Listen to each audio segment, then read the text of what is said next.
तीन तलाक। भारत में मुस्लिम महिलाओं के लिए पहले 3 तलाक जैसे कानून थे, जिन्हें गवर्नमेंट ने सन 2019 में हटा दिया था, जो कि महिलाओं की सुरक्षा के लिए गवर्नमेंट की तरफ से एक बहुत बड़ा स्टेप था। पर क्या आपको पता है कि भारत के संविधान में कुछ चीजें ऐसी हैं जिन्हें सुधारने की काफी ज्यादा जरूरत है। पहला आता है भ्रष्टाचार। भारत में बिजनेस के बाद अगर किसी के पास सबसे ज्यादा ब्लैक मनी होती है तो वो होते हैं पॉलिटिशियंस।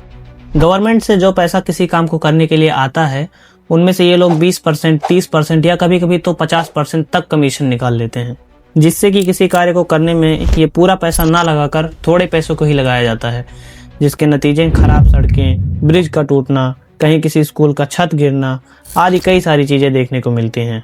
इसकी निगरानी करने के लिए एक स्ट्रिक्ट लॉ और अकाउंटेबिलिटी का होना बहुत ज़रूरी है। दूसरा आता है जातिगत भेदभाव, यानी सीधे शब्दों में कहा जाए तो आरक्षण।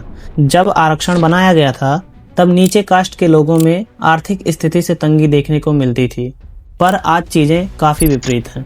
आज के टाइम पर हर कास्ट में ये चीज़ें देखने को मिलती हैं। इसीलिए गवर्नमेंट को आरक्षण जाति देखकर नहीं बल्कि आर्थिक स्थिति एवं पूंजी देखकर देना चाहिए। खासकर स्टूडेंट्स के लिए तो होना काफ़ी ज़रूरी है। तीसरा आता है वोटिंग सिस्टम। भारत में आज भी फेक वोट्स या फिर वोट बाइंग जैसी चीज़ें देखने को मिलती हैं और जागरूकता की कमी होने के कारण लोग इसे एक्सेप्ट भी करते हैं। इसीलिए इलेक्शन का प्रोसेस और भी बेहतर बनाया जाना चाहिए ताकि हमारी डेमोक्रेसी और भी ज़्यादा मजबूत हो सके। चौथा है न्याय व्यवस्था। आप सबको पता ही होगा कि भारत में केसेस को कैसे हैंडल किया जाता है।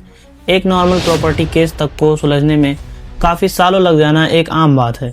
केस डिलेस के बाद केस को डिफेंड करने के लिए लॉयर्स के खर्चे इतने ज़्यादा होते हैं कि आम आदमी उसी से परेशान हो जाता है। गवर्नमेंट को केस डिलेस को थोड़ा कम करना चाहिए। पांचवा आता है नागरिकता। भारत जनसंख्या के क्षेत्र में आज पहले नंबर पे जा पहुंचा है। भारत के हर क्षेत्र में भीड़ आज आम बात हो गई है। ऊपर से हाल ही के कुछ रिपोर्ट्स में पता चला है कि भारत में करोड़ों लोग अवैध तरीके से रह रहे हैं, यानी वह अपनी नागरिकता को साबित नहीं कर पाए हैं। उनके पास प्रॉपर्टी और कुछ दस्तावेजों को छोड़कर बाकी जरूरी डॉक्यूमेंट्स जैसे Aadhaar card, voter ID, ration card, banks आदि सब कुछ हैं। भारत में आधार कार्ड या नागरिकता से जुड़े किसी भी दस्तावेज के प्रोसेस को और ज़्यादा स्ट्रिक्ट बनाया जाना चाहिए। भारत में करप्शन आज कितना है ये आप सबको पता ही है। भारत का लोकतंत्र पहले से ही काफ़ी मजबूत है, लेकिन करप्शन जैसी चीज़ें इसे कमज़ोर कर रही हैं। भारत में करप्शन के लिए एक स्ट्रिक्ट लॉ का होना काफ़ी ज़्यादा महत्वपूर्ण है। इनमें से किस सिस्टम में सबसे ज़्यादा सुधार करना ज़रूरी है, अपनी राय कमेंट करके ज़रूर बताएं। इसी के साथ मिलते हैं अगली वीडियो में। तब तक के लिए जय हिंद, जय भारत।